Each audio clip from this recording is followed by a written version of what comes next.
So it is the Anfield Wrap after Brighton and Hove Albion 2, Liverpool 1. I'm Beth Lindop, joined today by Rob Gutmann, by James Sutton and by Ian Salmon. It's going to be a bit of a therapy session again today, guys. We certainly need it after that performance from Liverpool on Saturday. But while Liverpool's season might have veered way off course, if you want to get your fitness journey back on track, then why not give Peloton a try? The Anfield Wrap is brought to you by Peloton, the official strength and conditioning partner of Liverpool. Until March 30th, you can get up to £900 off selected packages of the Peloton Cross. James, you don't need that, do you really? That's very nice of you to know. Rob? James has done it all through Peloton, I can tell. The training series powered by Peloton IQ. Go to www.onepeloton.com/offers for more. Peloton has also teamed up with the 2026 Hoka. Is it Hoka or Hoka? I always wonder this. Oh, the trainers. I still never know how to pronounce it. For years, I've always called them Hoka. The Hoka or Hoka, however you say it, Hackney Half. And they're giving away an unbelievable prize, an entry to the 2026 TCS New York City Marathon and a Peloton tread. So whether you're running in the Hackney Half or not, join Peloton at a run club in London or on a race weekend in Hackney as they cheer on everyone, including Liverpool women legend Natasha Dowie. And as ever, any questions, just direct it to John, because he loves being harassed about these things. And to enter that competition that I just mentioned, go to onepeloton.com/we-run-Hackney. Terms and conditions apply. We've got an insert as well today. We're going to speak to Marin Fitzgerlad on his book, The Umbrella Man and Other Stories. But before that, unfortunately, we do have to talk about the football. Before I do that, can I ask, James, what's in your cup? Yeah, right. Have you looked at this? It's like mustard and tea. It's oat milk, but it's gone a bit weird. Oh, I thought it was some sort of health drink. Can you see that? It's That's gone deeply curdled. unappealing. Yeah. It's I don't sort like that of, the at all. milk has sort of separated from the coffee. Is that distracted enough from talking about Liverpool? Yeah, it is curdled as much as Liverpool's performance. that was against excellent. Brighton and Hove That was a Albion. zinger. James, it felt like to me, made the trip down to Brighton on Saturday. Oh, yeah, it was incredibly long. It was brave. Long day. Trip back. It feels like in many ways that first 15 minutes encapsulated Liverpool's season. You know, I thought they actually started fairly well in sort of comparison to how they've started games this season. They were more front-footed, and then it's a mistake that undermines that opening 15 minutes that leads to a goal and an injury as well, obviously, to Hugo Ekitike. Yeah, I mean, not just the first 15 minutes. I thought the whole game was kind of a microcosm of the season. You know, good moments, a couple of good performances, but ultimately, you know, we let ourselves down. A lot of that, I think, it seems to be psychological. You know, we've got really, really fit, energetic players that aren't playing like fit, energetic players. You look at the midfield, being outrun by James Milner, which is just insane. You know, the press and the sort of desire that we saw midweek in the Champions League was just nowhere to be seen, and I can't understand why you can play like that. And of course, there's injuries and players missing, Mohamed Salah, and obviously Ekitike goes off, the goalkeeper. But you should have enough to at least recreate some of what you had midweek, and the drop off just seemed crazy to me, to be honest. I actually stopped watching on 80. I stepped away from the TV because I had no faith in us turning it around, which is really, really sad. To start a game so well and then this is the thing. This is why I keep going back to it's more of a psychological thing for me, is that things happen in football. You have to constantly overcome problems. That's the nature of the beast. Things happen, and it's how you pull yourselves together. It's why we have leaders on the pitch. This is what they're there for. When you go a goal behind against a run of play, you go, right, this isn't happening today. Right, we're going to drag ourselves back through this. And again, it was pathetic, quite honestly. The second half was pathetic. Shite even. Well, I hasten to use the word shite, Rob, but you were absolutely spot on. It's the mot juste. Yeah, but second best to everything. Being outworked, outthought, outbodied by Brighton. Who are they're not a particularly ambitious side. They're not a particularly strong side. They're not a team that you look at in the fixture list and think, oh Christ, we're going away to Brighton. You should be going, right, we're going down to Brighton. It's going to be a lovely day out. maybe we can pop to the beach after for an ice cream, but we're going to take 3 points with us. And it was the manner of the defeat that really got me, and the as I say, the psychology behind it just wasn't there for me. And I'm looking at players like Virgil van Dijk who are misplacing passes and making mistakes. That's not what you want from your captain. Your captain should be a leader's performance. It should filter through the team from him. And again, we just didn't see that. Yeah, we'll get onto the actual game itself in a minute, Rob. No. But James mentions Mo Salah there, and obviously Alisson Becker, and again this is in no way an excuse for what we saw on Saturday, because it was again another really dismal performance from Liverpool. But it sort of sums up the season, the fact that Mo Salah probably has his best half, or is one of his best halves of the season, and you start to think, right, well, if he can replicate some degree of that for the rest of the season, then he's a credible attacking threat for Liverpool. And then he obviously goes off in that Galatasaray game. Alisson gets ruled out. It sort of feels like every time something looks a little bit positive for Liverpool, something goes wrong. And I mean, half the time, the things that go wrong are down to Liverpool's performances and the application on the pitch. This comes down to the central question of the season. To what extent has the vast disappointment that it's been down to the vagaries of chance, and to what extent are we architects of our own demise? The manager, I know we're going to come to talk about him, will suggest in press conferences to a large degree that where something can go wrong for us, it does go wrong, and we have been hugely unlucky. And you look at certain moments, certain types of injury, and you like for example, the one that's cost us Isak for the most of the season. You go, that's just dumb bad luck. Mo Salah playing well against Galatasaray wasn't just, our luck's turned, our ex-best player has suddenly turned good again. Yippee! Now what we've got to look forward to it. It didn't happen by accident. He was played in a subtly different position. He was played more centrally. He was playing 10, maybe 15 yards to the left of where he'd been stationed for most of the season. Now, when we were coming into this season, lots of us were saying, well, we've got Mo, thank God he signed a new contract. We even said it 2 seasons ago. At some point, Mo's can't be left to be a winger because he's never going to have the legs of a winger as a 35-year-old man. It's rare for that to happen, and I think only Arjen Robben has ever displayed that it's doable empirically after a certain age.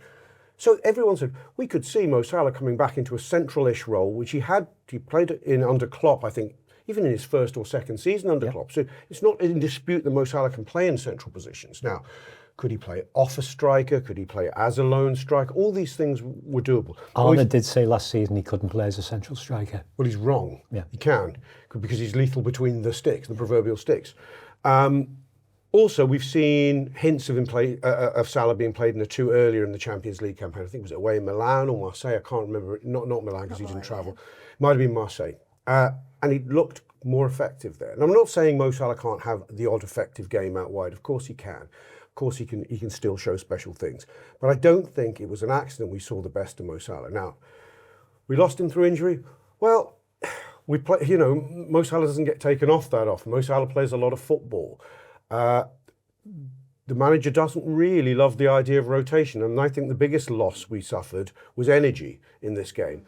It is beyond obvious going into games, for not just for us, against teams after you've played a competitive game in midweek against the Champions League, that you are going to be diminished energy-wise, especially in the second halves of games. What's the antidote to that? There's only one antidote: make the bloody changes. Now, we picked, a 9 and unchanged side? I think Cody Gakpo came in for Mo Salah, effectively. That was the only change, and that's a forced change. And so therefore, if Mo Salah had been fit, you can probably assume we'd have been entirely unchanged. From an energy sapper, it was a big game in the week, to how many hours afterwards was it? Less 62. Yeah, right? So less than 3 days afterwards, we went with the same team, and what a surprise, when they were up against it and they needed extra reserves of energy, they didn't have them from anywhere. And what was on the bench? Very little. Now, I think I've said it before, I'm not a massive fan of Arteta's maxim that finishers are as important as starters. But sometimes in a season, you've got to accept that. You've got to say, well, what side are we going to finish with? And that might mean you have to compromise your starting 11. This might mean that we had to have bitten the bullet and put Trainioni in from the start. Why not? Might have had to make 2 or 3 other changes which weren't ideal and would have had, quite frankly, a lot of fans wincing at kickoff. Then none of us winced at kick-off when that team dropped, did we? We go, nice team, Arne. And everyone felt good for 5 minutes while that team looked nice. And then it went down and down and down. And we got what I think was inevitable happen to us. Yeah, I think that is such an important point about it just hammers home that idea of the small squad that Liverpool have had this season just being a little bit of a disaster. And I mean, it's clearly demonstrated this morning. Federico Chiesa goes off to international duty with Italy. It's the first time he's been called up in a little while, and he's immediately dismissed with an injury. Was he? Yes. Yeah. Poor Federico. And Jesus. whether they didn't explicitly detail what the injury was, and he wasn't deemed fit. The language suggested that he maybe shouldn't have been playing for Liverpool, but it's something that's ongoing, And which might explain some of his why he's not being performances. used. Yeah, and that's the thing. And again, that's one thing that the manager can't really control. If you've not got the players to bring in, you speak about making changes and Trainioni and stuff like that.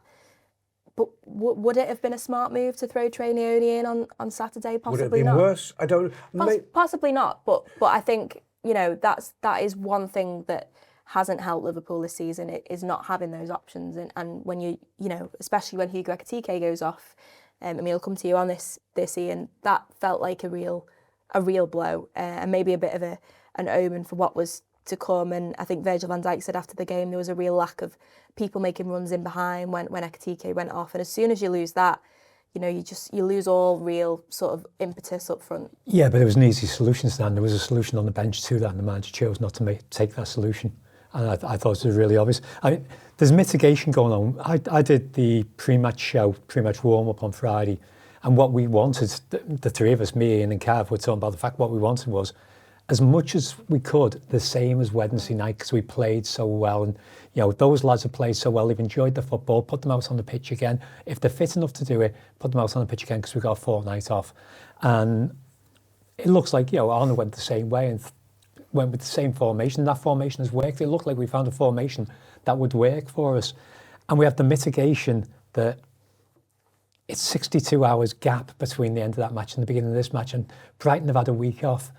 But we haven't got anyone to make the changes. But the big deal for me, I know we'll get onto the actual mistakes of the game in a minute, but the big deal for me is when Ekitike gets injured, his solution is to bring on Jones and move Wirtz into one of those two false nine positions. Put Frimpong higher up as well. Put Frimpong higher up as well. And the problem was, once you put Wirtz into that position, you've lost all the creativity that Wirtz was bringing to the game in the first place. When the obvious thing was, you want two lads down the middle, stick Rio on. Yeah. You just played Rio down the middle at the end of the game against Galatasaray. Stick Rio on because he will run at them. And now what we've got is, we've got Wirtz trying to find someone to give a pass to, and there is no one for him to give a pass to. And it was, that's not the top and bottom of us losing, but that would have changed the shape of the game in the first half and would have actually given us something to actually have as an outball. We had no outball. We had no way of digging ourselves out. We had no one who could run. Suddenly, all the speed in the team was disappearing. And Rio playing in that position would have solved so much, and the manager's been reticent to use that for a while. Stubborn, yeah, I would say. Yeah, and I understand looking after the kid, because we're never going to see Stefan Bajcetic again, are we? And he looked like he could be a world beater, and we broke him by overplaying him. So you don't want to overplay Rio, but one game before a 2-week break, he's not going anywhere with an England team. One game before a 2-week break, just give him the 70 minutes. The thing as somebody said on the pink, you can always sub him back off. Yeah. There's no rule that says that you can't sub off somebody you subbed on. So if he comes on and he makes an impact and he plays for an hour and then he looks like he's tiring, then sub him back off and then put Curtis Jones on. Yeah, I'm struggling with the small squad issue, which has been, we've all identified, I think, quite early on in the season, this squad was too small, because firstly, there's a collective responsibility how that happened with all concerned, and that includes the manager himself on this one. But secondly, once you realise you've got too small a squad, you've only got one choice. Only one way to expand the squad. And that's to bring in the rest of the other players you have who are technically. But you also had January and did nothing. Yeah, well, firstly, you didn't do anything in January. Now, that's certainly not necessarily on the manager, because that's a task that you charge the higher ups with. go and get some players. And I think they genuinely did try to get people in January. I think Semenyo might have been on the list at some point. And what happened at the end of January, it's now a blur to me. We nearly got Gertrude, and who else was there? Was somebody else we nearly got late on. Can't remember. Well, we were in for Gay at the beginning of it, but that went very quickly. But at the same time, there's a lad at Aston Villa who's getting no football whatsoever, who loves Liverpool. Exactly. And wouldn't have been fit enough to play because we'd have had to give him a proper pre-season once we brought him in. But if you bring him back in, that's another body. Would have been useful on Saturday. Yeah, so swallow your morals, let Villa off with the fee that they'd have to pay and just bring him back. That would have been dead easy. But also you have to look to your academy. If you don't have a big enough squad, you have to look to your academy and you have to go. And also you have to make them grow on the job. That's the only way you can do it. You have to, and they sold all the best under-21s. Well, yeah. People can say Naoni's not ready. You can say Ngamoa is not ready. You can say Calvin Ramsey's not at the level we want. We can pick, I don't know, whoever, Nalo, Kieran Morrison's getting games on the bench. We can all say, well, the drop-off from them to our actual first-team squad is huge. Yes, but if you don't have them, and we're not in an injury crisis at the moment, we've got some injuries. If we had a genuine injury crisis, they'd be playing. Like Spurs had. Yeah, like Spurs had, like 11 or 12 out. Or even 7 or 8. We're talking about 3s and 4s here. If you have a genuine injury crisis, they could have been playing. You kind of had to have given them the minutes so that they could be ready. I think Jurgen's, I hate to do this, in Jurgen's day, but there was an appreciation that you have to give players who you might have to call on minutes at times where you don't necessarily want to. And I think that's been a problem. It feels like a lot of this comes down to risk for me. And this manager, I know we said we weren't going to just bang on about the manager, but the manager is risk avert. He doesn't like to take chances, be that in a tactical stance or a formation or with players. He doesn't like to take chances. And a lot of what we're talking about here is about taking chances and going, actually, you know what? We're going to put a 17-year-old on. We're going to put him on from the start in a game that we really, really need to win before the international break. That's a calculated risk. And I would argue that we're in a situation now where we need to start taking some chances and throwing caution to the wind and going, actually, you know what? Fuck it, let's roll the dice. Let's see what these boys can do. Because otherwise, you're just playing turgid, uninspired football that is, quite frankly, pathetic. In 2020, sorry, last thing and I'll shut up. In 2021, the year after we won the title, I think the main COVID season, when we were did have an injury crisis and were in disarray, the first part of the season, Jurgen Klopp tried to plug the centre-half crisis by putting in first-team players in outer position, and it didn't work at all. It just got them injured as well. He just got them injured. The only good phase we had of the season, I think we win something like 9 out of our last 11 league games, and which ended up getting us third place, unbelievably, was when he bit the bullet and allowed the two academy lads, Nat Phillips and Rhys Williams, to just be our centre-halves. However ridiculous that seemed, the difference between them and the other 9 players on the field was huge, the gap. But everyone was able to stabilise around that. And it was a lesson, I think. What you would say is Jurgen only did that when he literally had no other choice. It wasn't, I think... Well, it took that. No, I think there was a point we stopped putting. I think when Fabinho came back, he had been throwing Fabinho into defence. When he came back, there was a point at which he goes, "No, I'll keep you in midfield because you doing well in midfield is more important to me." So there's a bit of that. I know what you mean, though. It did get worse and worse, but he did have a choice. He did bite a certain bullet, I think, by that stage. But to be honest, I think on Saturday the problem wasn't necessarily that there were square pegs in round holes. Apart from no, that's true. It was everyone was sort of playing in the right position. Szoboszlai was in midfield. Tired pegs. It was but it was the team that I think most fans would have wanted, wasn't it? So and the shape that the manager set down for the Galatasaray game, which has worked a couple of times. So it's psychological. But physical. Let's go Psychological. Let's get on to the actual sort of details of the game, as much as we may not want to, James. Brighton's first goal is just a disaster from a Liverpool perspective. And again, it is another one that we've seen so many times this season. It's a needless mistake. I think the goalkeeper and Konate are both a little bit at fault. It's a poor pass from Mamardashvili. Konate just lets it roll under him. And they win a throw-in completely against the run of play. They have an opportunity to sort of swing the ball into the box, and as soon as it gets nodded back across the 6-yard box, you just know what's going to happen. Yeah, it's not the first passage of play that I've got a particular problem with. Everybody makes mistakes. It's just a throw in. That's we can handle that. But it's the speed with which everyone should get back into position and stop that cross from coming in. Konate's completely lost at sea. Van Dijk's looking round like he doesn't know exactly where everybody is. And as you say, the reality, the situation unfolds that it's a header back across, and then it's a fairly straightforward goal. And it's something that we've seen a lot this season. We've seen this type of goal conceded. Where it's almost like one mistake leads to another mistake leads to another mistake. This sort of knock-on effect.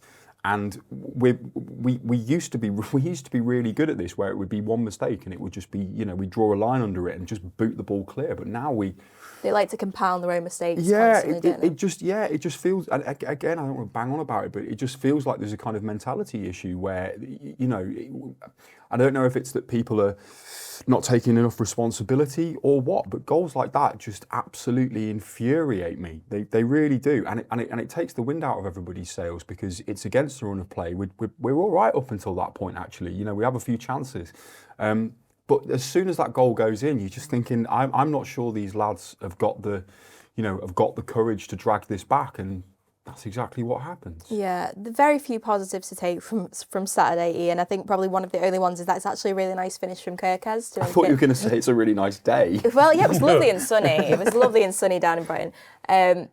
It was very instinctive from him, wasn't it? And sort of, he made it look quite easy, but actually when you watch it back, it's a very good finish. It's a lovely finish. And I think, again, sort of going back to what James said, I think maybe like 10 minutes or so after the Brighton goal, Liverpool lose their way a little bit. Heads went completely. The heads go. But then they do quite well in the context of how they've done this season to sort of then say, no, actually, right, we're going to be sensible here. And we know that we can create chances against Brighton, and they do. I think the goalkeeper makes a good save from McAllister. Makes a couple of good saves there, goalie. And it feels like, momentum is then starting to shift back in Liverpool's favour, and Kirkes is there to capitalise. Yeah, I mean, the run is fantastic. No one sees it. It's straight route one football from the goalie up to Dunk, thinking he's cleared it. But Kirkes has had the awareness to actually make the run round the back of defence when no one's expecting it, no one sees it. I don't even think the goalie sees him coming. But the finish basically, he lifts it with the outside of his left foot over the goalie's head, and it's a brilliant finish. But I want to go back to their goal, because I've got complaints to make. Go on. Because it's a terrible pass from Curtis Jones to just behind Frimpong, I think it was. Puts it straight out to touch the starter. So that's their first throw-in. First throw-in comes in, we deal with it a little bit. But our goalie, I think our goalie ends up possibly being our man of the match, because he pulls off 4 or 5 excellent saves. But he's got the ball in his hands, and he's looking for options, and he's looking for options. And then he puts the ball down and decides to play a left-footed pass, because he is left-footed, obviously, as the team seems to forget all the time, across his body to the centre-back on the right-hand side, who isn't looking at him and has no idea the ball's coming until it's at his feet, and then it goes out. That whole goal, that whole first goal, is completely on the goalie doing that. But it's also on the manager, because our ethos is you play it to the centre-backs, you play it to the full-backs, you play it here. And that's what they're instructed to do, when sometimes the sensible thing is just get back down there, which we did at the beginning of the game, because at the beginning of the game, and this really pissed me off. I mean, really, we went to all Arsenal at the beginning of the game for the second game run. We did it against Galatasaray, and we did it the other night. We took the kick off and we kicked for touch. I want to see that nonsense stop right away, because it might get them penned in down there, but it doesn't actually do a great deal. So, but their first goal is completely on the goalie. We do lose our heads for about 10 minutes, but we do well to gather ourselves again, so we do claw it back a little bit. But I think that's the last chance we have. Yeah, there's not much after that. The second half, Rob, is really poor, just not good enough in any way, shape or form. I mean, Brighton's second goal is more shoddy defending, really. I think the cross comes in. It's a really good cross by Minter, I think it was. Yeah, who had a great game. Who had a very good game.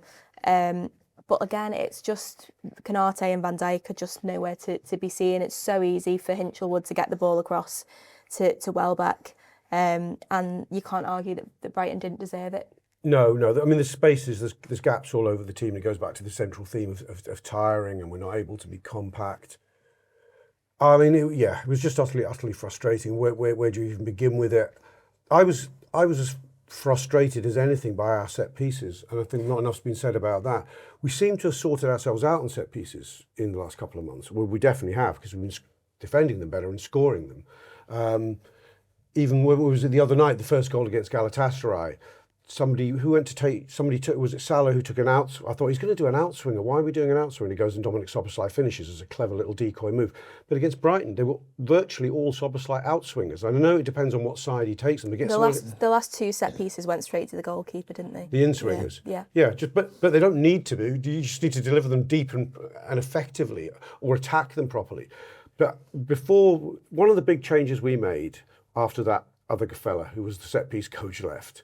Aaron Briggs. Yeah, that's him. Sorry, Aaron. Is to start doing what actually everybody else who's scoring off corners do, mainly Arsenal, which is hanging it right under the crossbar and jumping at the keeper, and having lots of bodies jumping at the ball as it hangs onto the crossbar. There's nothing much more complex than that going on. What it does require is a really good delivery. Have we got players who can do a really good delivery? Yes, we have. We've got Dominic Szoboszlai and Mo Salah. And I think Mo Salah not being there probably influenced our decision not to be doing the in-swingers on certain sides of the pitch. I might be right, I might be wrong, but there's other ways to do it. We've got a lot of quality players there. McAllister can take one very well as well. But we had a lot of corners, I think, quietly, and they were all entirely ineffective. That frustrated me. I mean, the rest of it, the fall off of the performance. I mean, when we equalised, I turned and said to my lad who was sitting watching it with me, he goes, I feel I've seen the scene many times this season away from home where Liverpool fallen behind quite early on, maybe a bit unlucky to be behind, huff and puff their way back, get a goal, and all our historic muscle memory is now we march on to victory. We get the next goal and maybe even another one. This season, it's not as though we breathe a sigh of relief exactly, but we never seem able to capitalise on getting that goal. Unless my memory just deceives me, I don't think after the Kirkes equaliser, we even had a 5 or 10 minute spell where we were all over them. No, I think there was one moment in the second half where the Bruggen saves from Curtis Jones. Yeah. That was a good chance, but beyond that, there wasn't really a chance. No, just set pieces. Yeah, and James, I was in the press conference afterwards and I sort of asked the manager about that lack of creativity, and he said, I have a clear opinion what that's down to, but that's not what I'm going to say over here. As I said, they were the better team and created more chances than us. Everything I say about this, people will see as excuses, and I never like to use excuses after the game. Now, Sorry, what did he say at the beginning of that? Sorry, about creativity. I have a clear opinion what that's down to, but that's not what I'm going to say over here. So, right. I have a degree of sympathy in where he says people will say it's excuses, because if he goes on about players not being available or various different things, people will just say, well, it doesn't wash. And maybe that was what he was saying. Maybe he was saying, he doesn't feel like. But isn't it? But when we're talking about creativity, are we not talking about tactics as well? Well, is that surely comes under the same? Yeah, banner? I thought it was a bit of a cryptic answer. And he's implying that his answer is actually a series of excuses. Well, however you want to frame, he is implying that. I think he's implying it's their fault, not mine. I think he would have, if he'd been able to speak his mind, say, can I say what I want to say? No one come back at me, please. Yeah. I think what he would have said is, we didn't have Mo Salah, he's dead creative. We lost Ugo Ekitike, so we couldn't we had no one running in behind, and we were a bit tired, and my squad's not big enough. All the things which are in isolation and individually true, he would have been thinking, and that each one in isolation would have been correct, But that's no excuse for how passive we were in the second half. That's what he hasn't got a reason for. Apart from squad's not big enough, too tired. Yes, round and round we go. It's no excuse for just throwing things at wall and seeing what sticks, which is what he's doing with those substitutions. Exactly that. Because you get to the end of the second half, and try and tell me what shape we're playing. Or if there is a shape. I genuinely couldn't tell you in that second half. I couldn't tell you what tactically we were trying to do, what formation we were trying to do, how we were trying to lead the game. I genuinely couldn't tell you. Gravenberch ends up at centre back, doesn't he? Sort of centre back midfield hybrid kind of position. Yeah, which weakens the midfield. And then I think watching because I watched Match of the Day back a couple of times for the highlights of it. And they talk about the fact Szoboszlai went right back at the game. And I was like, did he? Well, that's interesting. I didn't actually notice that one because I couldn't tell you where anyone was playing. It's all so reactive, though. All the changes and the tweaks feel so reactive. Like moving Gravenberch back is in reaction to the fact that there's this gaping space in front of our centre-backs because our centre-backs aren't stepping out quick enough. So there's this space there that the Brighton players can occupy all day long and are essentially one-on-one with our centre-backs all the time, which is really, really fucking stressful. So that's why Gravenberch drops back. None of it is like, right, how are we going to seize control of this game? How are we going to take it to them?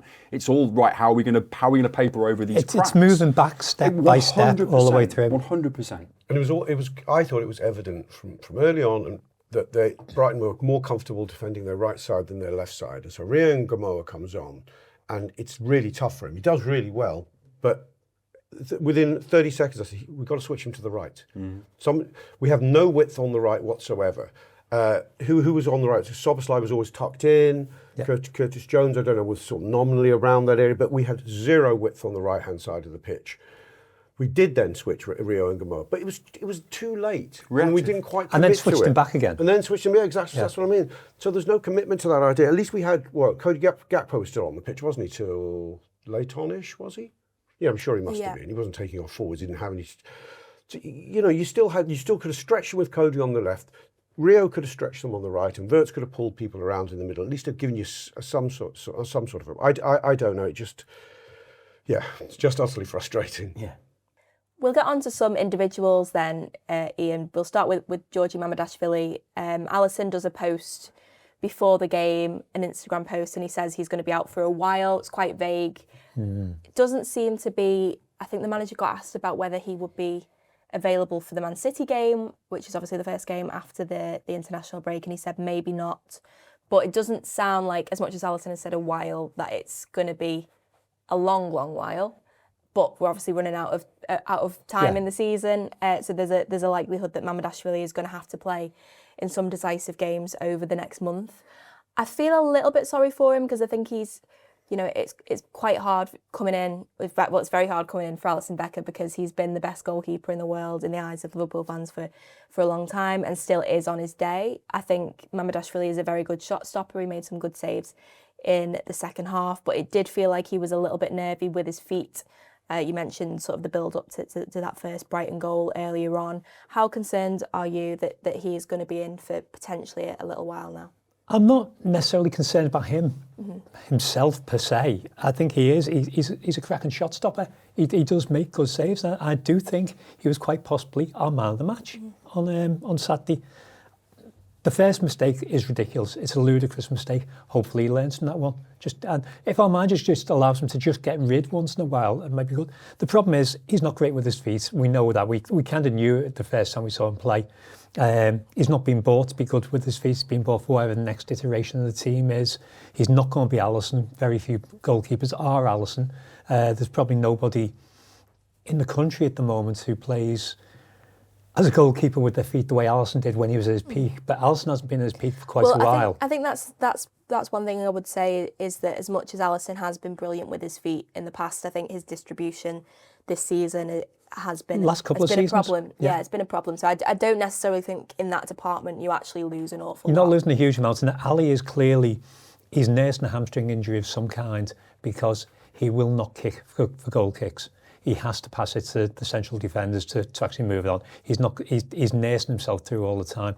So in terms of that, I don't think you lose a great deal. In terms of height, you don't lose anything because he's a big lad. He doesn't look a big lad in goal at the weekend, but he is a big lad and he's a good shot stopper. So it's not a massive concern, but I would have been happier if it was Kelleher there. Because, I would as well. I trust Kelleher. I've had 5 years to trust him. He was the best of the three of them with his feet in terms of the short kick. I mean, in comparing what Mamardashvili gives us when we lose Alisson or we lose, Alisson's superpower for me, he's got so many strengths. His main one is his quickness off his line, sniff out throw, which allows the defenders to play with much more confidence higher up the pitch. I've never seen a keeper as good coming off his line and anticipating stuff as Alisson. Peter Schmeichel was the greatest of all time until Alisson came along. Mamardashvili did it very well when he came out, smothered the shot. There's some signs he's no slouch at this. He can't kick brilliantly, but then on his wrong foot. But then again, Alisson can't either these days. Alisson's never been a superb with his feet. I think we sometimes not been as good as Edison, has he? With his feet. Edison was. I think we confuse the fact that Alisson can drop ball, kick a pass like the famous one to Mo Salah against Man United, for the fact that he's good with his feet. he can do stuff like that, which is incredible. And he uses his feet to come off his line. Really intelligent. His positioning with his feet is really, really good. But I think most of what Mamardashvili is doing was really good. And I agree with you. And I actually think the way he stops shots is quite Alisson-like. The way he goes with two hands as much as possible to get the ball as far away from danger as possible. So, I think they've done really well to have scouted and found that keeper. Of all our problems at the moment, it seems a mad thing to say, missing world-class Alisson for a few games isn't our biggest one. No. My biggest concern is that you're bringing in a goalkeeper who is quite clearly not fragile as such, but is a little bit nervy. And when you've got a nervy defence in front of you, you need someone who is experienced and confident to be part of a whole defensive unit. That's my biggest issue, is that he doesn't look like someone who commands his area, who can organise people, who can be vocal and be that dominant figure like Alisson is. Even though he's not at the peak of his powers, he's still Alisson Becker, and this guy's coming in, and yeah, he's a good shot stopper, no doubt about that. But it's what it does to the whole back line and the whole kind of defensive setup that we've got, is having somebody behind you who you are looking over your shoulder and thinking, well, is he in the right place? Is he organising things? That's my biggest concern. I think it's mostly these kind of an unknown quantity to them still. Because your defence, I assume in training, most of the time are going to defend with the goalie they're going to be playing with, which has been Ali all season. So he's the lad down the other end playing for the other team against them. And he hasn't got that natural inbuilt authority. That's the word I was looking for. He doesn't carry that yet. And I suppose that's something that will only come with time. He's still, for a goalkeeper, fairly young. He's obviously in his first season with the club. He's not playing a lot. And I think that is where you probably need the players in front of you to not guide you through it, because you do want your goalkeeper to be taking responsibility, but you want those players in front to be settled and to be playing at a fantastic level, and the fact that they're not is what makes it a bit of a worry, isn't it? That's my concern right now, is that Virgil van Dijk is making a lot of mistakes. Ibrahima Konate is capable of an 8 or a 9 out of 10 performance and then follow it up with a 5 out of 10. Like, he's so inconsistent. And then you've got, frailties all over the place. I referenced earlier on the fact that there was a huge gap in front of the centre-backs. It's all of these things compound the issue that you need someone in goal who is really, really confident and knows exactly what's going on. And it's the worst time, or arguably, for a goalkeeper like that to be thrust into this side, with the Champions League tie that we've got coming up. Every Premier League game now is of the utmost importance. We can't afford to drop any more points. We really can't. So I just hope that he has 1 or 2 games in front of him that he excels, maybe keeps a couple of clean sheets. That would be amazing. Just to kind of build that confidence and that momentum, because that's what you need from a goalkeeper. It's a really difficult position to just throw a lad in and go, right, you're in goal for Liverpool Football Club now. And by the way, every game is of the utmost importance. You need that confidence and that assurance. Yeah, I was going to talk about a few individuals, Rob, but I know everyone will be keen to get onto the manager. So I just want to give a quick shout out to Milos Kerkez. Obviously gets the goal. But I think one thing for me, for the last few months really, and the last week as encapsulated it, is he for me is one of the biggest positives in the team at the moment, because you always know that regardless of what his performance level is, he's always going to be giving 100%. He feels like someone. One of my biggest frustrations watching Liverpool this season is it feels like the opposition are far more willing to put their bodies on the line than Liverpool players are. They're far more likely to throw the header across or, really commit to a challenge than the Liverpool players are. I think Milos Kerkez is the exception to that rule. I think that, maybe the fact that he's young, he still maybe feels he's got to prove himself a little bit. I think he's always 100% committed to the cause. And if we had a whole team with that mentality at the moment, I think Liverpool will be in a much better position. We have 2 of them, and they're both Hungarian. Yeah. So that's maybe where we should be scouting a lot more.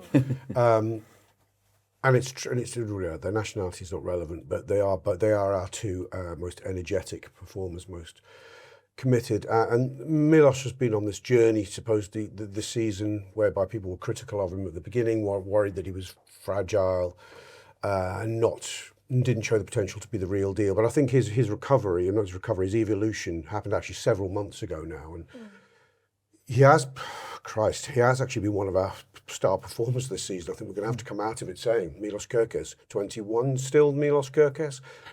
There's a part of me that thinks people are a bit prone to think, well, a fullback's a fullback at the end of the day. Very few of them actually end up being something that you can talk about in terms of the way you would talk about forwards or elite midfielders.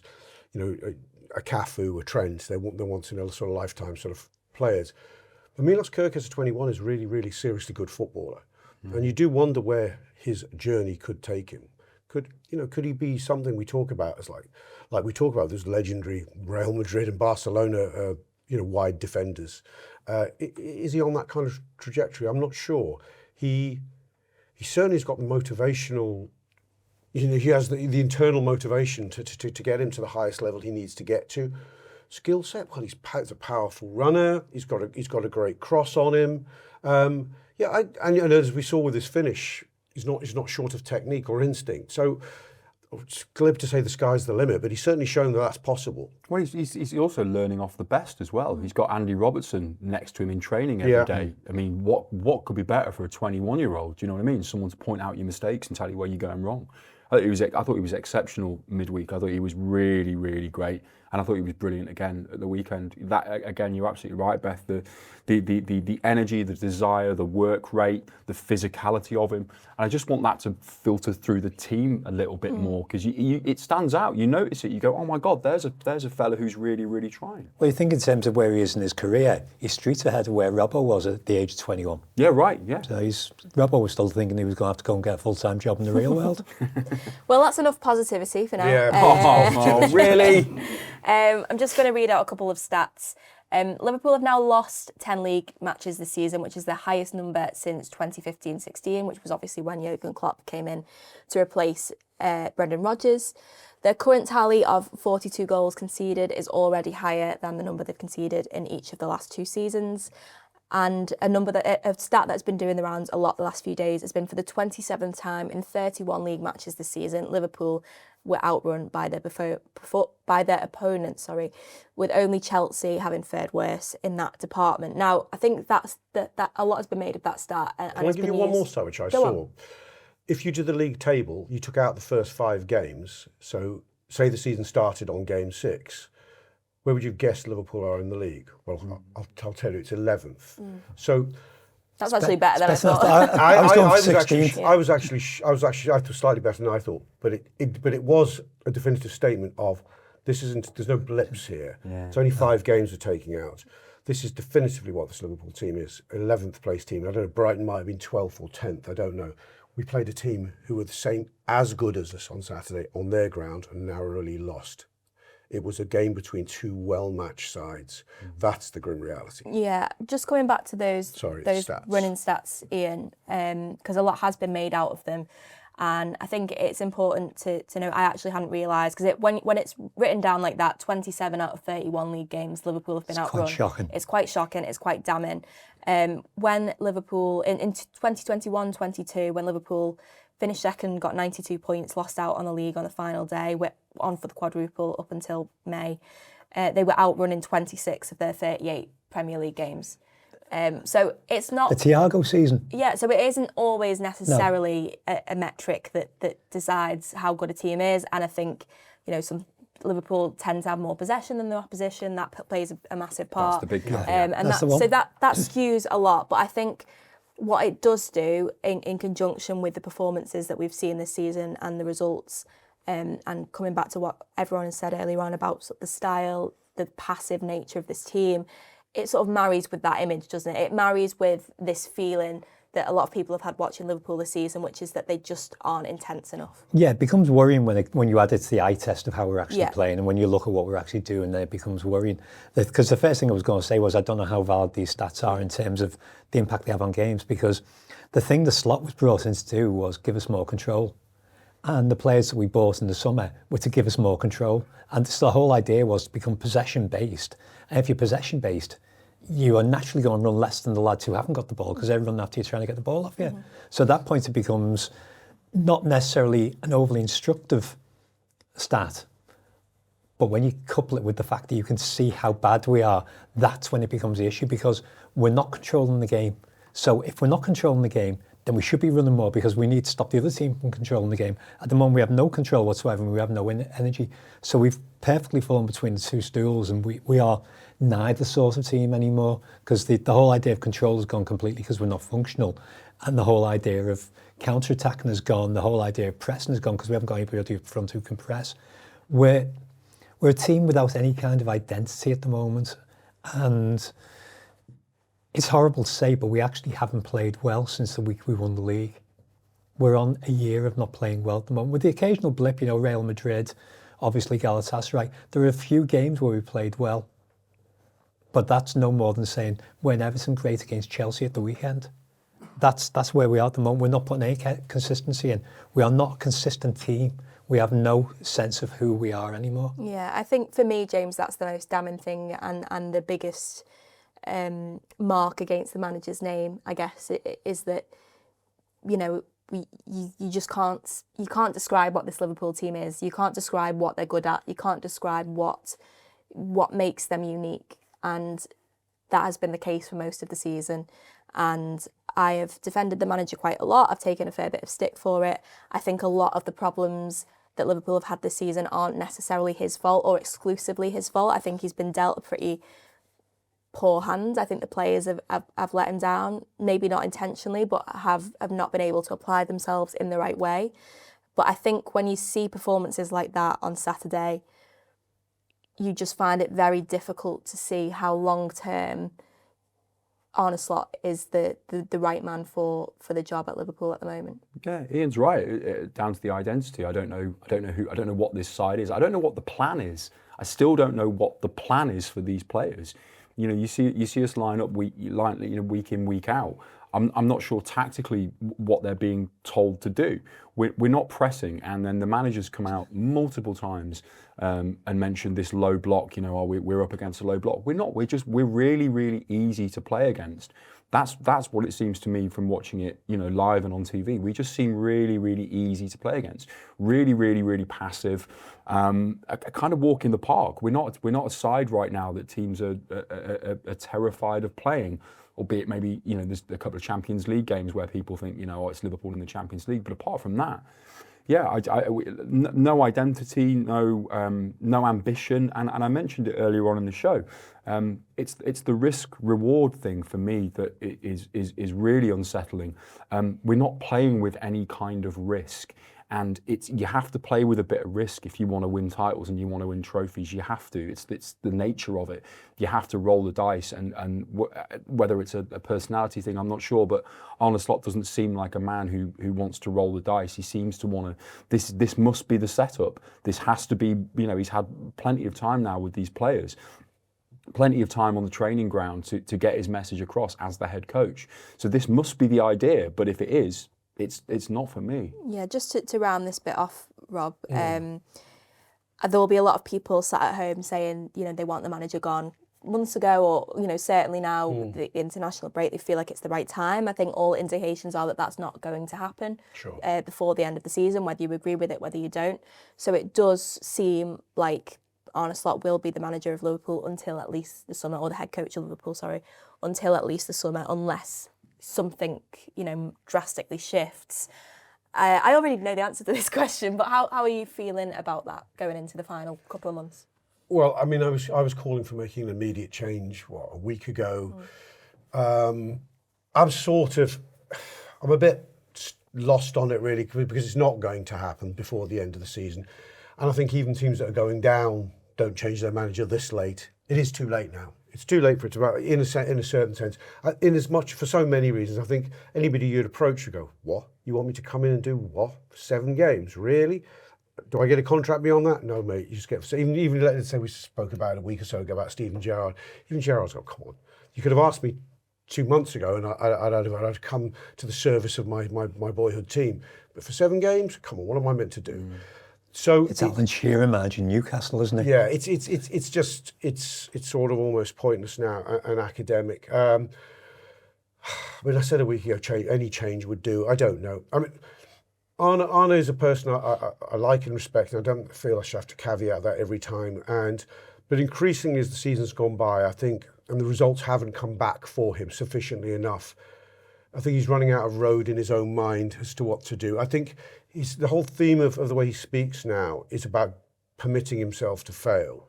It started early on with this low block thing, this thing about everything being not pure, and about long throws and set pieces, and about small squads, and on we go. So there are these mitigations, but then every manager who's ever been sacked or gone down or what have you was always able to say the press conference before they were sacked, yeah, but what about all them injuries? Tough shit. Quite frankly, when things go against you, really, really good ones find a way through it. And at Liverpool, we need we need one of the best 3 managers in the world. That's our standards. Arne Slot's a really great manager. Don't think he's one of the 3 best managers in the world at the moment. I don't think he's going to be that next season.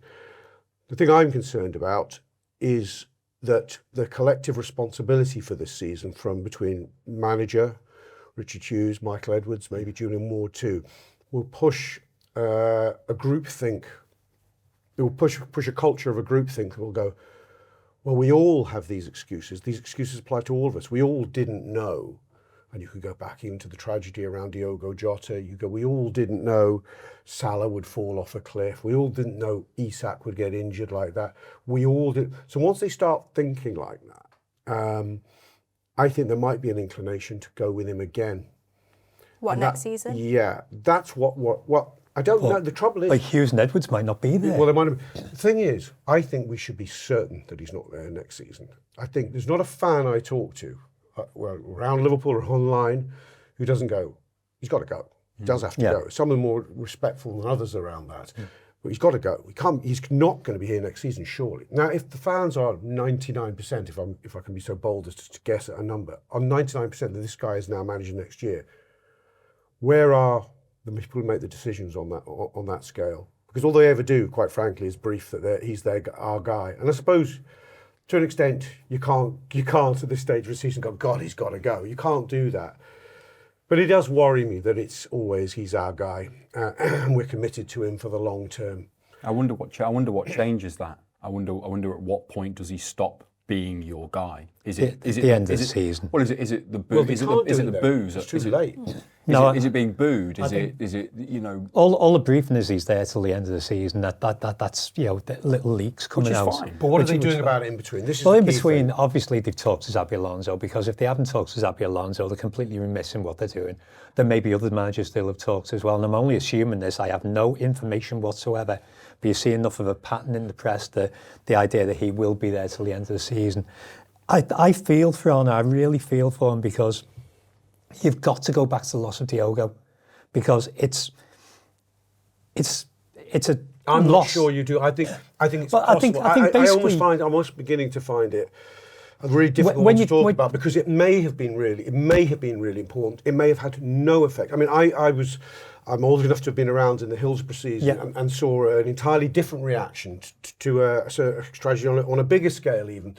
So there's no one set thing that you can say applies to. And because we don't know, I don't even think we should speculate around it. No, but I think that just the practicalities are that obviously I'm not talking about the psychological effect of the loss of their friend and their teammate.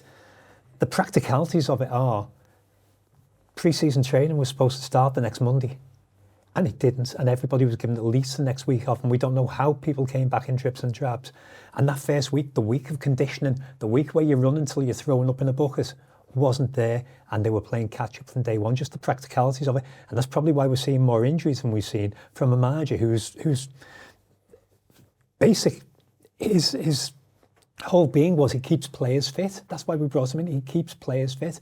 And he hasn't been able to do that this season. I don't think that was 4 to 5, and it wasn't 2 weeks or 10 days. It was the vast majority of, I think they're meant to be back in on Monday, and I think the vast majority had insisted they were back in by the Friday. It's not good, but it doesn't define the season.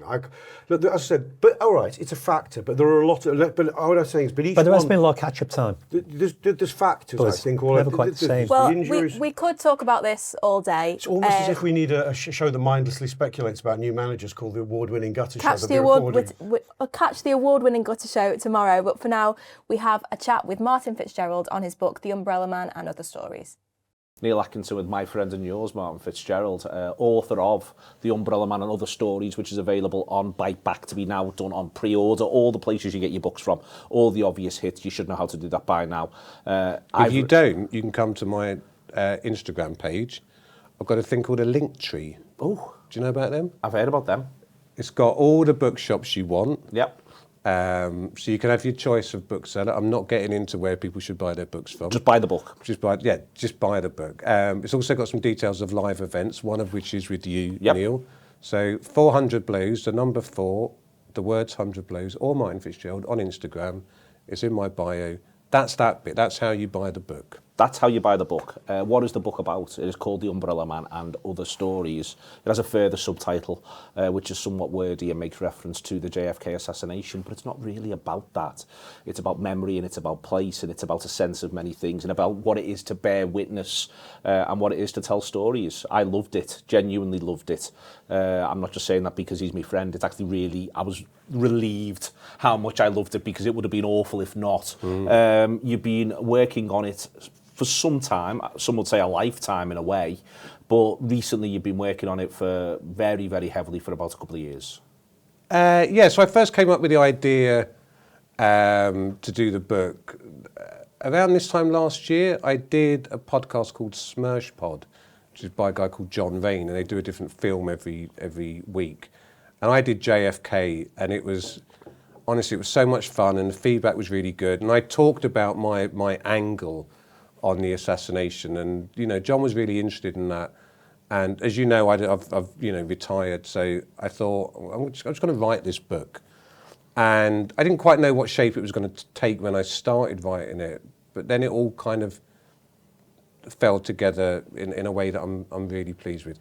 I think it's a huge amount of fun. There'll be a lot of people listening to this that may know some stuff about the JFK assassination, or they may know nothing at all about it.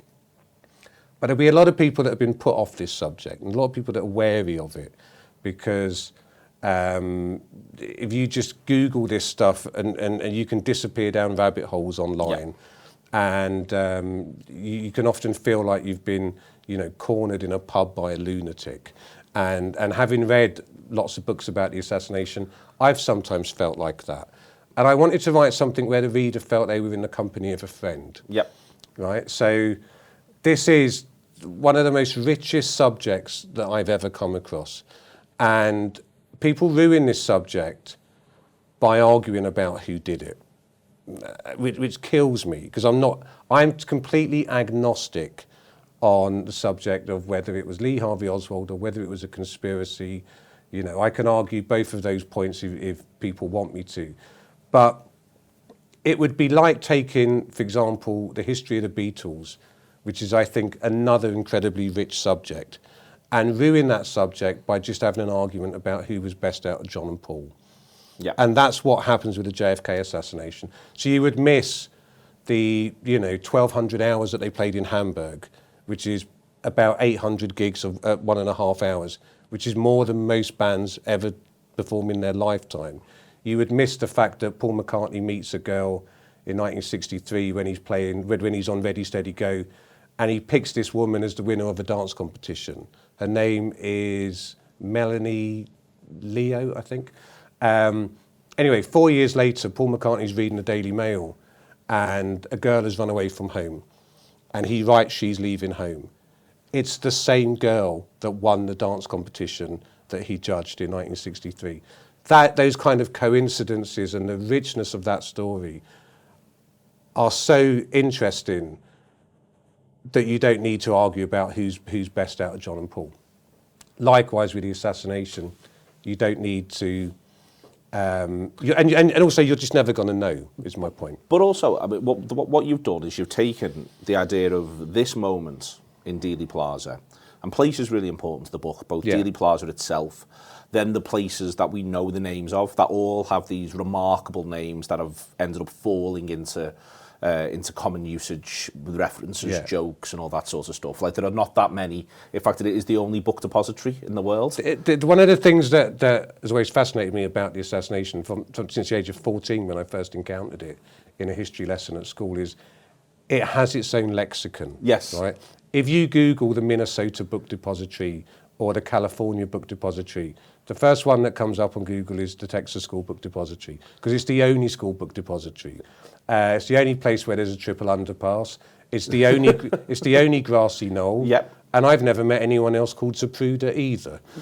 So it has these characters in this lexicon which feel, otherworldly. And there's times in the book where I compare the geography of this place and my fandom towards it in the same way that people go to Tunisia to see the places where they film Star Wars. Yep.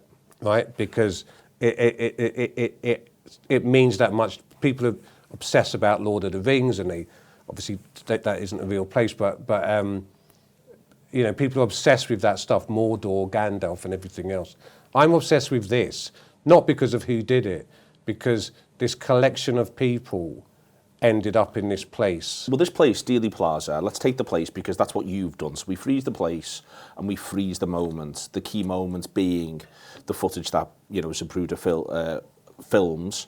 And what you do is you take almost everyone who is within that moment and find the stories that exist within what have been deemed down the years to be mysteries. A number of those mysteries are now, it's perfectly reasonable to describe them as uncovered and explored fully. There's still a few that remain as mysteries. The why of that is, you make a series of arguments about within the book, for instance, making the point that in that era of Dallas, it was not the sort of thing that would happen where black people would be interested in going and talking to the authorities in the aftermath of events. And you make that argument, which is not one that's made very often around all of this. But what you've done is you've taken all of these stories, all these people, and these moments, and you're telling their stories. Not necessarily, obviously Oswald comes into it, but not necessarily Oswald. Certainly not JFK. Jackie, yes, but not Kennedy himself. These are the stories that you're delving into with these other characters, the Umbrella Man being the first of them. The guy who puts his umbrella up at the moment that Kennedy was shot on an otherwise dry day. And the mystery that he became. But you're taking each of these people, and then you're taking that sense of place and pulling us in with it. If you imagine that Dealey Plaza is like a kind of, painting by someone like Lowry. Yep. So each chapter I just point the camera at someone else. And these people, they haven't been the forgotten people of the assassination. Some of them have got their own Wikipedia pages. But they haven't had their stories told in this way before.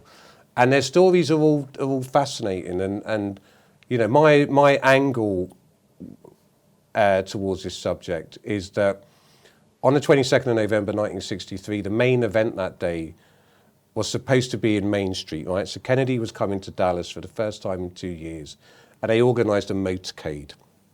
And the motorcade went down Main Street, which is the big central drag in Dallas. And if you look at the photos and footage of that day, it's insane. The crowd are 60, 70 deep. There's people hanging out of windows looking through a blizzard of ticker tape. All the professional broadcasters are in Main Street because Main Street is the place to be. But if that's where the party was, then Dealey Plaza's the kitchen. And we all know what sort of people end up in the kitchen at parties. So there aren't any professional broadcasters in Dealey Plaza. There's a dressmaker with vertigo called Abraham Zapruder, and he's standing on a 4-foot plinth whilst his receptionist grips him from behind so he doesn't become unsteady. He's going to become our documentarian for this event, and he's going to shoot the most famous home movie ever, and it will make more money than Cleopatra, which was also made in 1963. To his left, a man opens up an umbrella on a completely dry day, and as he does so, Kennedy gets shot. Following it round, there's a construction worker in a shiny aluminium helmet, and he's sitting on his own. And he's opposite this building called the Texas School Book Depository. And he's going to look up just before the assassination. He's going to see something. And what he sees is going to become the official story. And he's going to tell everyone that God sent him there to see this. And then following him round, you've got a woman called the Babushka lady who's got a headscarf on and a big coat. And she looks to have a camera in her hand. And she goes unidentified for years until a woman called Beverly Oliver steps forward in 1971 and says, "That was me." And my point about all of this is that this is not situational. A lot of these people made a conscious decision not to be in Main Street. Yeah. Right? I wouldn't have gone to Main Street, Neil, and I don't think you would have done No. either. Sometimes you might be at, Glastonbury and everyone's going to the pyramid stage, but there's a trickle of people going off somewhere else to a different stage. You might go to the Louvre, but you might not go and see the Mona Lisa where everyone else is going. So I'm interested in that as a personality trait, because I think that's like me. I don't really like big events and lots of crowds. I wouldn't have gone to Main Street. When you read the testimony of these people, so you read the testimony of the construction worker, he finishes his lunch and he looks out of the window on Main Street. He sees all these crowds and people jostling. He thinks, I can't be bothered with that. Yep. I'm going to walk over there where there's hardly anyone else. I'm going to sit on this wall. Oh, look, it's the Texas School Book Depository. At that time, it's not an infamous building, but it would become so, largely because of him, actually. The Umbrella Man actually works 7 blocks away, and he came out of his building where he worked in insurance. He crossed the road onto Main Street with his umbrella, and he walks all the way down Main Street. And every block he says, not here, not here, not here. Then he ends up in Dealey Plaza. To his right, there's a mound of grass, which at 12:31 will become known as the Grassy Knoll, and has been known that forever since. But for now, it's just a mound of grass. To the Umbrella Man's left, there's the Texas School Book Depository. There's a window on the 6th floor, which is half open. And the Umbrella Man stands between these 2 points, and he thinks, here, I'll do this here. No one will notice me here. So what happens when these people opt out of the main event, and then they become part of the most scrutinised 6 seconds? Well, Zapruder's fascinating because he literally doesn't take his video camera. He does everything he can to avoid doing this. It's almost like he half knows. He doesn't take his camera to work that morning. All of his colleagues have to talk him into going to get his camera. When he then comes back to the office, his assistant has let everyone out of the building to go and see the president. So he says to the assistant, well, I better stay here, you go outside and film it. He does everything he can to avoid being put in a situation that he does. And then he ends up on his 4-foot plinth, and how he ends up on there is an incredible story about his receptionist who'd gone to open a bank account, but the banks were closed. And his story is just, again, people know him through the film, and it is the kind of Bayer tapestry of the assassination. But people don't really know that he was an immigrant from Ukraine. This wasn't the first murder he'd ever seen, right? He saw his brother got murdered in front of him when his family had fled, Ukraine. History doesn't choose its witnesses, but Abraham Zapruder is about as perfect as you get in terms of his desire for the footage to go to the right authorities and for his desire not to insert himself into this story. The book ends being very much about a sense of place. It becomes about Dallas, not just Dealey Plaza. It becomes about Dallas as a whole, which for me is really striking. The idea that Dallas ends up with this unbelievable reputation, hugely negative. It's deemed to have been, the city of hate. The city of hate. So it suffered like no other assassination city. I mean, no one blames New York for Lennon. No one blames Memphis for Martin Luther King. No one blames Butler, Pennsylvania for the attempted assassination on a Donald Trump. People blame Dallas, and it became associated with the assassination. I mean, despite the best efforts of local politicians in Dallas to try and move on, the wider world blamed this city. And it wasn't really until the early 80s when a TV show came along called Dallas. And bizarrely, its biggest show, which at the time I think was the most watched TV show in the world, was about an assassination in Dallas. Yep. And it was treated in exactly the same way. People were watching the footage over and over again. How many shots were there? Did J.R. Ewing look at the shooter? Did he know the shooter? It was the same as 1963 all over again, but it was fun and games this time. And after that, the tourism to Dallas went like that. And people saw it as a city of sex, Stetsons, shoulder pads. When I first started to go to Dallas, people used to say to me, "Who do you think you are, J.R. fucking Ewing?" Because it was that, despite the best efforts of politicians to change the perception of Dallas, it was a TV show about another assassination, which really changed it. And I was fascinated by all of that stuff. And when you've been there, been part of the observation process, you've met excellent, two terrific stories, Tony and Mary, within the book of people who were witnesses. But you pull them out of that idea of they were witness to one thing at Dealey Plaza. And what you're actively looking to do and very much achieve is to make the point that these are completely well-rounded people with huge hinterlands that go way beyond this one thing. But this one thing is what everyone wants to speak to them about all the time, over and over again, in that circle of people who are obsessed with, well, no, actually, who did it? How did it go? What did you see? The idea that they're going to ask the question that suddenly is going to unlock something that remains. And that's what they, at times, find themselves reduced to. And you're using this book to very much try to pull these people out of that. Yeah, and I'm trying to present them as fully fleshed people that I mean, look, it's so hard to fully remember just 6 seconds. Yep. There's so much variance in terms of the ear witness and eyewitness testimony of that day. And of course, because the subject has become so huge and there's so many books about it, and then you've got the Zapruder film, it's hard for witnesses to disentangle their own original memory of that day from what they've read and seen since. It's almost impossible. Now, someone like Mary Moorman, she got interviewed 5 times on the day of the assassination, and has pretty much always told the same story.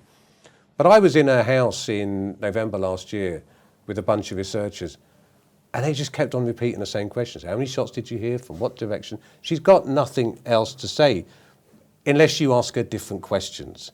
And then she's a truly fascinating and talented woman whose, life has been changed by the assassination, I would say ultimately now in a very positive way. And it's about bringing those people to life so they're not just the extras in a Zapruder film. Yep. They are their own, they've got their own films, and they are the leading characters within those. It's a marvellous piece of social history combined with, I think, of a bit of a meditation on the idea of being a witness and memory. It is called The Umbrella Man and Other Stories. It is written by Martin. It's with Bite Back Publishing. There'll be reviews of it all over the place, but we want you to buy it now. There are loads and loads of positive things that people have said about it. You'll see all of that on Martin's link tree, so do check all of that out as well. Go to the link tree. Go to the link tree. It's what they're all doing these days. You want to get on that link tree. And then we're going to talk about it at length for the Anfield Wrap as well. That'll be out. And then we're going to talk about it at Waterstones on, I think, the 14th of May in Liverpool. And all of those things will be different because the book contains multitudes. There are a number of different directions to go in. But at no point will I ask Martin who he thinks did it. That will not be happening at any stage in any of those conversations. You don't need to worry about that because that will go against the spirit and the essence of the book. I heartily recommend it. Do pick it up if you can, wherever you are. Do get yourself a copy of it. Thank you very much to Martin, and we'll be back with more. One more thing for me, if I can. Of course. So it really helps pre-orders. It just helps. It does. I mean, Neil knows this, but it gives confidence to bookshops. Yeah. And it gives confidence in terms of the size of the print run that you want to order. So it would mean the world to me if you bought it. I'm extremely proud of it. I think it's really, really good.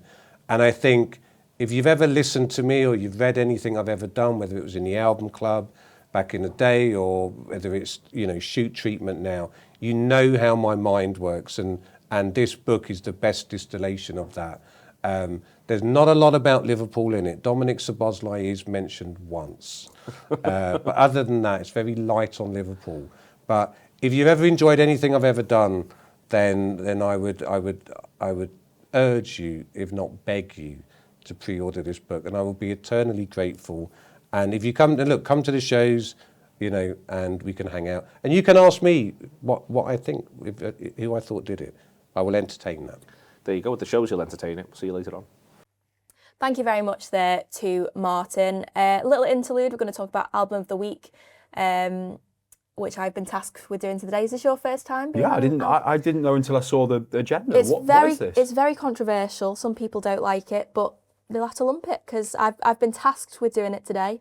Neil Atkinson has introduced an album of the week where the host puts forward an album that they've enjoyed. An album that's just been released. So the criteria is that it's meant to be within 6 months. Okay. Neil is in Australia today, so there's nothing he can do about the fact that I'm breaking those rules. This album was out last August, so it is beyond 6 months.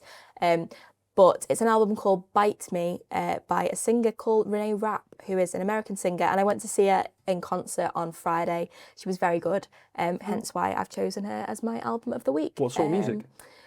Like poppy, rocky, slightly alternative-y. Okay. Won't be everyone's cup of tea. If it's not, that's fine, because we can all have different opinions. That's the beauty of the Anfield Wrap. Just very quickly then, we're going to have a little look ahead to the next few weeks, James. I mean, it was another blow at the weekend in the race for Champions League qualification. Not if you win it. Well, that's very true. Villa and United, despite United dropping points, actually gained ground on Liverpool because obviously they didn't pick up anything. So Chelsea are in a similar boat to Liverpool in the sense that their situation at the moment seems pretty hopeless, maybe even more hopeless than Liverpool's. Everton do Liverpool a massive favour. So Liverpool are still in contention, amazingly, for a Champions League place. But it does feel like now that the wiggle room is just not there in terms of dropped points. Now every drop point is really costly. There is zero wiggle room. There is no room to wiggle. There's no wiggling. Yeah. How many wins do you think we need out of the 7? 3. 4. Do you think 3? Yeah, would do it? I think Chelsea are in a much worse spot than we are. I think it could be decided as well by the fact that a lot of those games are against 3 of those teams that you're up against in United, Villa and Chelsea. It depends 100%. which ones you win. Three and you get something against Chelsea, and I think you're fine. Chelsea are in absolute shambles. I mean, they can't stop conceding goals. They are absolutely abysmal, and their fans have completely turned on their manager. And in fact, their fans have turned on the hierarchy of the club. It's a really, really unhappy football club, which I'm delighted to say out loud. They deserve everything they get. So yeah, I think between us and Chelsea, I think we've just got enough to pip them. Luckily, They've gone easier running, haven't they? Chelsea. Yeah, I think so. Because they have had they've had a nightmare run, Chelsea. Yeah. Right? They played everyone. I think they might still have to play City and United, do they? Or I think not United? to channel Neil Atkinson here, this season it's almost felt like the opponent doesn't matter, the quality of the opponent, because Liverpool, Sure. you know, I think a few of us sat and did the overview a couple of weeks ago, and I think, not to drop you in it, Rob, I think you predicted Liverpool to get 12 points. Because we were playing bombs. Yeah, and they've got 1 point out of Brighton, Wolves and Tottenham. So Incredible. I mean, Incredible.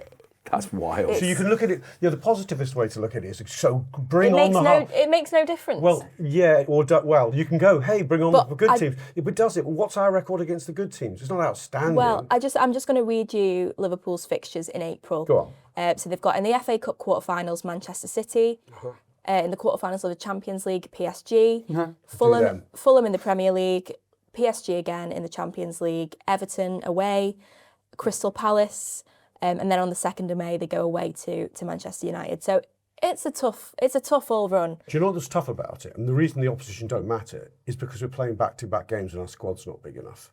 So the reason we're having good game, bad game is because one game we get fresh for, next game we're not fresh for.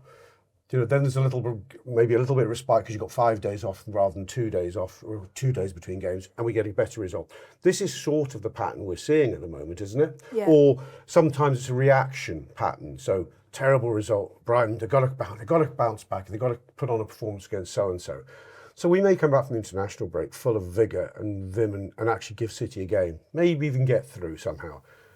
But the effort PSG on Wednesday. The effort that will require will make it very hard to just get through against PSG on adrenaline alone. Or if we do PSG, what would your optimism-ometer be to face Fulham at the weekend? Yeah, I think it's the current iteration of Liverpool. It's highly unlikely to see them progressing in the Champions League, progressing in the FA Cup, and maintaining the required semblance of form needed to finish in the Champions League. And I think that's one thing with Chelsea. I agree with James. I think they're in a worse position than Liverpool in terms of the state of the club.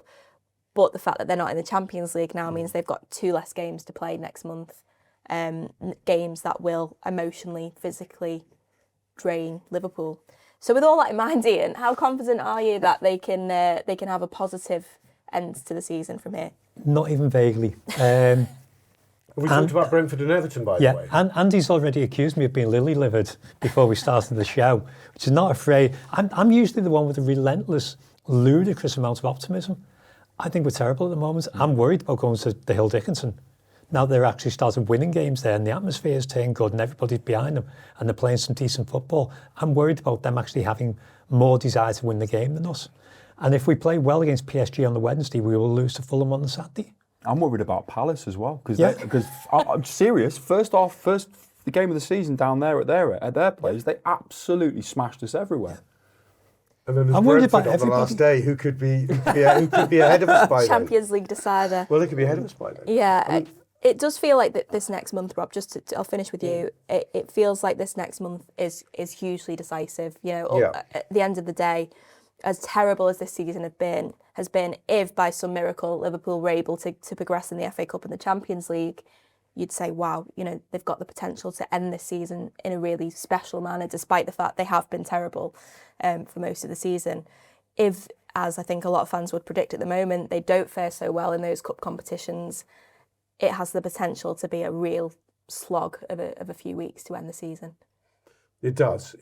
I think the height of the stakes will help us in certain situations because we have an idea. I've said this on the show, I feel like I'm repeating myself. We said on the show recently, before Galatasaray, about Liverpool, have it in their DNA to raise themselves as a club, and that could be in any era, in any position in the league, to raise ourselves as a club and to play for the shirt and play for the history of the club and what have you. So of all these games that doesn't look like we really probably would win at the moment, say at Old Trafford or in Paris or against Man City, whatever game you want to pick, you can talk yourself into the fact that playing the way we're playing, we could lose any one of them.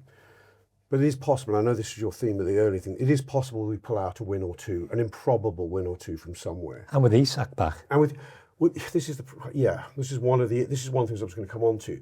The one thing that could make this better is if, well, a little bit of luck, getting Salah back, getting Isak back in surprisingly good shape, if that's possible, the keeper not being out for a protracted period of time, no new injuries. But even if those things come together, he's still going to have to be bolder with his use of the squad. He is going to have to go, Rio and Gamoa, of course he's 17, you can't play him every game, but he might have to start 4 of the last 7, 3 minimum. He might have to. In the Champions League, he might have to start one of the legs against Paris Saint-Germain. He might have to start against City. You've got to be, Traoré might have to be trusted as well against Fulham. If you've gone to Paris and put your top dogs out, you might have to put him on. Roll the dice. Roll the dice. You're going to have to, if you're going to play these games, they're all back-to-backs. Now, I don't think there's any respite. And the international breaks as near as we're getting to respite. Until we go out of the Champions League, by the way, then we might get some respite. But if we want to stay in these things, we're going to have to use the squad. We're going to have to make 5 changes after a midweek game minimum. Yeah, well, Liverpool might need to roll the dice. The Anfield Wrap roll the dice today, bringing me in as a host for Neil Atkinson. But thank you very much to James, to Rob, to Ian for joining us. It's been like a therapy session. Thank you very much to Paddy for sorting out the images, Andy for sorting out the audio. And thank you for watching and listening. We'll see you soon.